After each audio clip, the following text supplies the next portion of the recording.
It is important to understand the past in order to understand where we are and where we hope to be.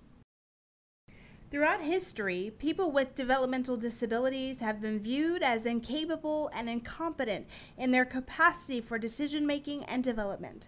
During the Renaissance period, the 12th through the 17th century, communities would sometimes send away those who were developmentally delayed in boats.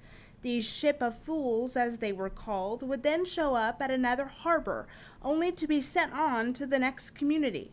Until the Enlightenment period, 1650 through 1700, care was provided by families and the church, focusing on the provision of basic physical needs such as food, shelter, and clothing. In 1848, Dr. Samuel Gridley Howe established the Massachusetts School for Idiotic Children, the first publicly funded institution serving the developmentally disabled. He founded the school with a $2,500 appropriation from the Massachusetts legislature. Dr. Howe was successful in his attempt to educate the developmentally disabled, but this led to other problems, as many then argued that the disabled did so well in schools like Dr. Howe's that they should remain permanently incarcerated there. Dr. Howe argued that the mentally disabled had rights and that segregating them from the rest of society would be detrimental. Around the same time period, Edouard Seguin established the first private school in Paris dedicated to the education of the developmentally disabled. He is also the first educator to author textbooks on the subject. He immigrated to the U.S. in 1848 and eventually established a number of schools in various cities for children with developmental disabilities. Dorothea Dix was the most effective single advocate of humanitarian reform in U.S. history. She traveled the country and wrote often how the services to the developmentally disabled were irregulated, underfunded, and often produced abuse. The culmination of her work was the Bill for the Benefit of the Indigent Insane, which called for federal land to be set aside to build schools for the developmentally disabled. President Pierce vetoed the bill, arguing that the federal government should not commit itself to social welfare, which was properly the responsibility of the states. The movement towards individualism in the 18th and 19th centuries led to housing and care using the asylum model. People were placed by or removed from their families, usually in infancy, and housed in large institutions. Some of these institutions provided a very basic level of education, but most continued to focus solely on the provision of basic needs. The conditions varied widely, and the support provided was non-individualized. The people were still considered a burden to society. Heavy tranquilization and assembly line methods of support were the norm. Early in the 20th century, the eugenics movement became popular throughout the world. Eugenics is the applied science or the biosocial movement which advocates the use of practices aimed at improving the genetic composition of a population. This led to forced sterilization and prohibition of marriage. The treatment of those in institutions became worse. The eugenics movement was later proven to be seriously flawed and in violation of human rights. The next few slides are from a book called A Christmas in Purgatory. They are not easy to view. This classic photo essay of legally sanctioned human abuse in state institutions was written and photographed in 1965, long before the current right to treatment lawsuits on behalf of institutionalized people. In 1965, U.S. Senator Robert Kennedy visited several state institutions. His travels were documented by local newspapers. The general public was numbed because it was difficult for uninvolved people to believe that in our country, human beings were being treated less humanely, with less care, and under more deplorable conditions than animals. The senator found dirt and filth, odors, naked patients groveling in their own feces. children in locked cells, horribly crowded dormitories, and understaffed and wrongly staffed facilities. Many of these severe conditions were not necessarily the consequences of the institutionalization. These problems were largely the result of inadequate budgets, inferior facilities, untrained personnel, and haphazard planning, in spite of some dedicated and skilled professional workers in each of the institutions. Thankfully, a few believed in the abilities of those excluded from society. They believed that people with developmental disabilities were human beings who posed no threats to others. They were individuals in their own right, with needs, feelings, and dreams. In the early 1950s, some famous parents like TV personalities Dale Evans and Roy Rogers, plus Nobel Prize-winning author Pearl Buck, wrote publicly of their personal experience of having a child with a disability. This fueled a much larger parents' crusade to give children with special needs a better life in their home community. Soon, parents across the country followed suit.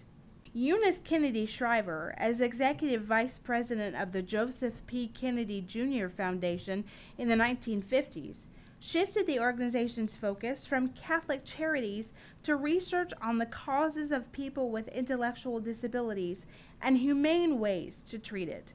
This eventually culminated in, among other things, the Special Olympics.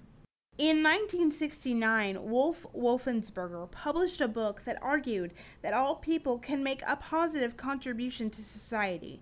He pushed for a shift in policy and practice that recognizes the human needs of retardate and provided the same basic human rights as for the rest of the population.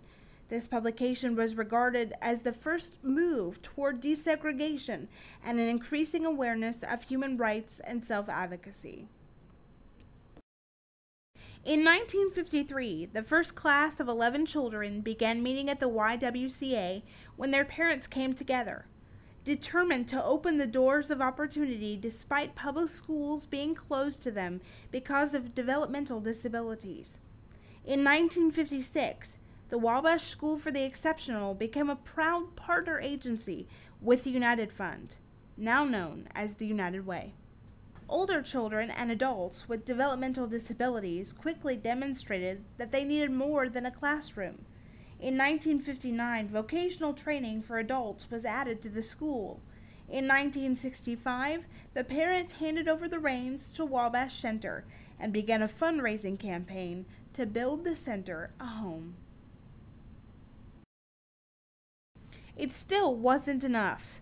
Families across the country wanted their children to go to school with the neighborhood kids. In 1973, Congress passed a law requiring public schools to provide an education for all school-aged children. Over the years, services moved into the community for both children and adults. With the growing number of adults in the workshop wanting to join the workforce, supported employment services began in 1976, enabling adults to become skilled, dependable workers and tax-paying citizens. Our programs have evolved, but our mission has remained the same: to optimize the quality of life for people with disabilities or special needs. Besides education, today's programs open doors to independent living, employment, and community involvement. Our divisions include Kids Connection, an inclusive child care center for children with and without special needs from 6 weeks to 6 years. Opened in 1991, this state-licensed, nationally accredited child care center operates based on the principle that children of all abilities learn and grow together in the same classrooms. The children are taught through hands-on, self-directed activities that increase thinking and reasoning skills while encouraging independence to the greatest extent possible.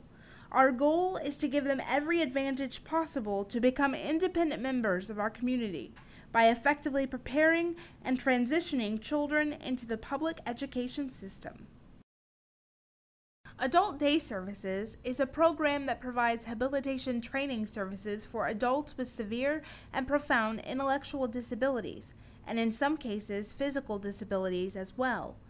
The individuals involved in this program require constant care and attention. Our goal is to help stimulate and enrich their lives while guiding them in small steps to a more self-sufficient life to the greatest extent possible. The focus is on developing basic self-help skills, social skills, and simple work habits. For some, additional training is provided to enhance community navigation skills and other activities of daily living that promote independence. Assisted Living Service is our residential support services division. Assisted living includes the operation of 25 homes. The entire supported living program serves adults by providing care and support for individuals with disabilities in their own residence.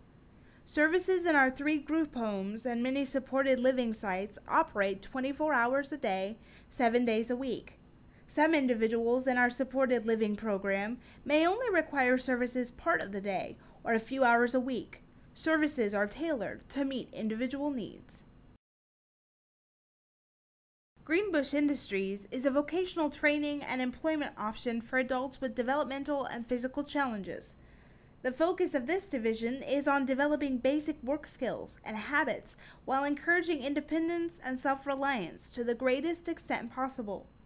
Many long-term partnerships with local businesses and industries have enabled Wabash Center to have the subcontract work available to make this program possible.